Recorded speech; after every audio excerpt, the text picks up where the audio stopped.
If you enjoy the games on this channel and you enjoy me, I'd ask that you please like and comment down below. I know it's kind of annoying, but frankly, it's one of the few ways we can even be seen on YouTube, so do us that favor. Thank you guys. Well, hello there, my friends. Today we're going to be taking a look at MANOR LORDS. So let's jump in. I've been looking forward to this game for a long time, and I want to see exactly what it has to offer. Now, we're just starting with Rise to Prosperity. It's kind of the starting mode, just essentially trying to create a medieval city. And I love this. We've got a bunch of different portraits. I'm guessing when the game actually releases, we're going to have, a few different choices for portraits here. But let's call him Super Original. Yes, there we go, Sir Agrippa. Now, we, of course, get to pick our own background and coat of arms. That's pretty awesome. You can also pick primary and secondary colors, but right now, I'm really just trying to take a look at what we have here. So, let's go with essentially the Polish coat of arms. Starting supply is standard, approval, weather events balance. And what I try to do here on this channel is give you guys a perspective from, like, the first time looking at the game. Like, if you just pick the game up yourself and you're gonna, of course, have some fun with it. So that's what we're gonna do with MANOR LORDS right now. Now, I have extremely high hopes for this game, so I hope those hopes are met.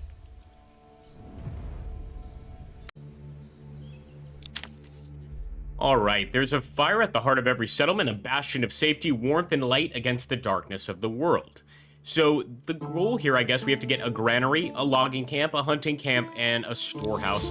Seems pretty straightforward, actually, so let's jump in here to construction. So I'm guessing the first thing would be a logging camp. That's what I would want to build first. And I'm guessing we could just kind of put it anywhere, but I'm thinking we should keep it over here, close to the forest. And there we go. So you don't have to assign peasants. Much like sort of Age of Empires, you'll have unassigned peasants go and work there. Not so in games like Banished and things like that. Well, let's see. Granary. Let's keep the granary right there. And, of course, a wonderful hunting camp to bring in some additional food. Again, let's put the hunting camp over here with the woodcutter's lodge, kind of close to the forest, because I would assume that that's where you're going to find animals, maybe not. And look at that, man. A really nice level of detail with just the citizens kind of moving around, and they look like proper citizens. You can also kind of move around here with the middle mouse button, get a 3D view. I like it.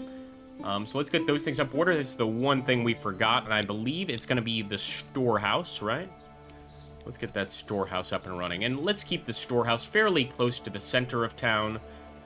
Like right there. Come on, people, get to work. Now, I will be cutting through this video, so you guys might see me jump forward, etc. Especially since this game does entail a lot of building. But I did want to kind of see what the building is like, and I'm already impressed. I like this. I like it slowly going up. You see them actually working. And do we have individual personalities? We might. We do have individual names, but I'm trying to select their actual profile. Doesn't seem that's an option. Nonetheless, pretty damn cool. Kind of getting a Strongholds vibe. I'm not sure if I'm the only one. And there we go. It looks like they're getting that granary up. Step to it, lads.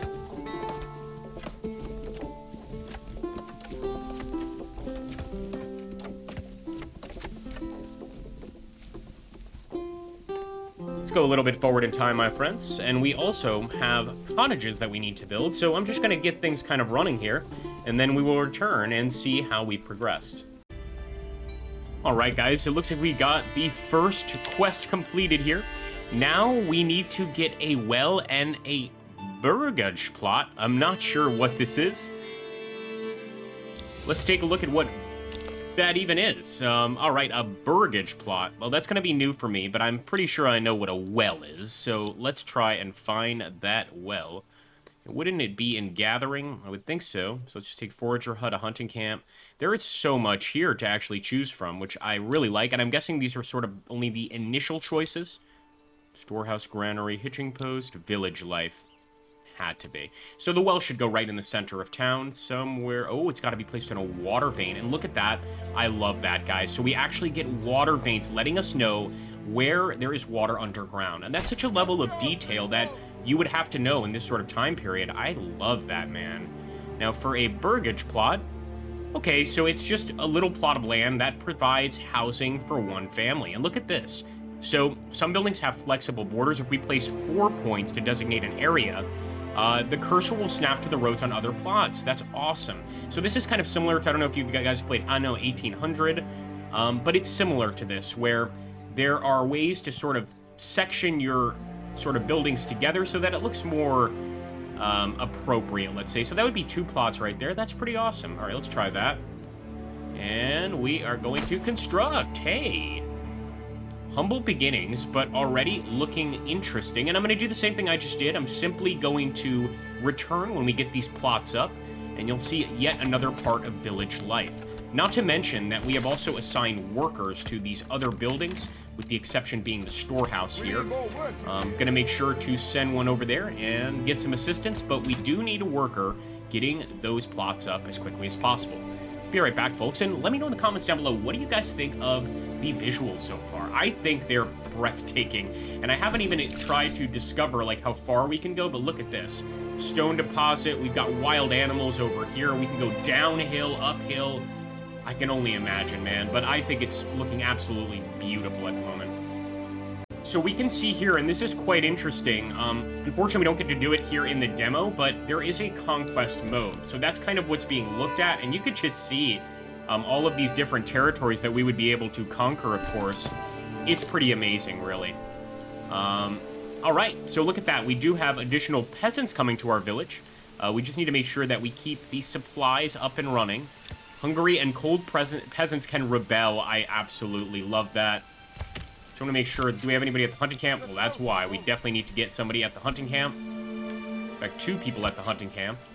Looks like weather effects are also looking absolutely beautiful here.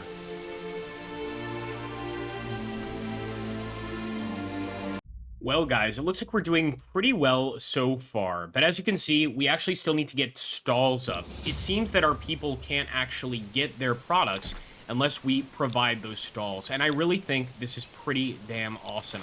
Because again, the actual people in this community get to make their own self-sustaining economy. And that is just freaking awesome. It really is. So let's do that. Let's take a look at, I think it's in village life. Yes, it is. So we've got a food stall. Let's put that right over here near the burgage plots as well, where our people live. Too steep, it seems. All right, we need a sort of a downhill section, maybe down over here. It's kind of close to the woods. I'm a little nervous about that, but let's see if we can make that work. And actually, it looks like we might need some wood. Make sure that our woodcutters are quickly going to work. We're going to add another worker here. Now, if you guys have noticed, I've also gotten yet another hunter camp up, because let's face it, we need as much food as possible. It's really tough to actually keep the food and fuel at a decent level, especially since we have not yet unlocked farms, things like that. But for things like winter, you are absolutely going to have to do that. There's just no way around it. And we should be able to get this down somewhere.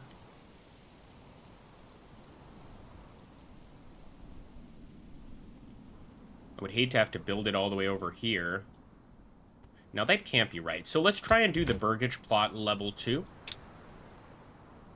And for this, we actually do need 4 wood. So either way, we're going to have to wait for a little bit of wood, it seems.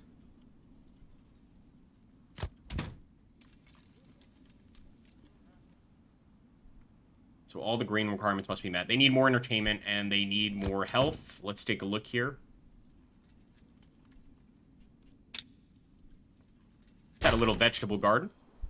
So that's really cool, guys. Each of these little plots can sort of take care of themselves by adding just a little vegetable garden. And I'm wondering if that will let us upgrade it. And look at that. You can actually see the peasants themselves working on their own gardens. I just think it's a beautiful sight. Obviously, you can build your village however the hell you want. And obviously, over time, you are going to unlock additional levels. Here, of course, our ability to build some actual businesses is absolutely fascinating. Take a look. Maybe we need to actually put it on like a proper plot like that. I don't know. I think what it's requiring is that we just go ahead and get that burgage plot to level 2 before we can do anything about adding businesses.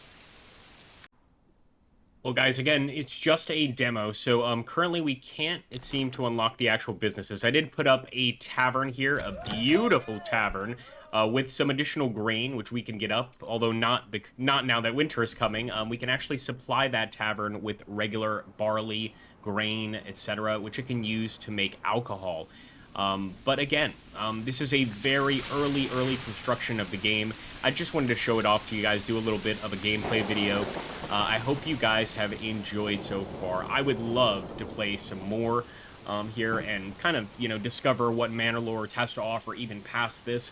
Considering we have trade routes, guys, considering we have conquest options, I think the options are limitless here, really. What we're seeing today is maybe like 1 to 5% of what the actual game is going to be, and I cannot wait. So let me know in the comments down below, what do you expect from Manor Lords, and do you expect a legendary game or something kind of mediocre? Because so far, I'm liking this quite a bit.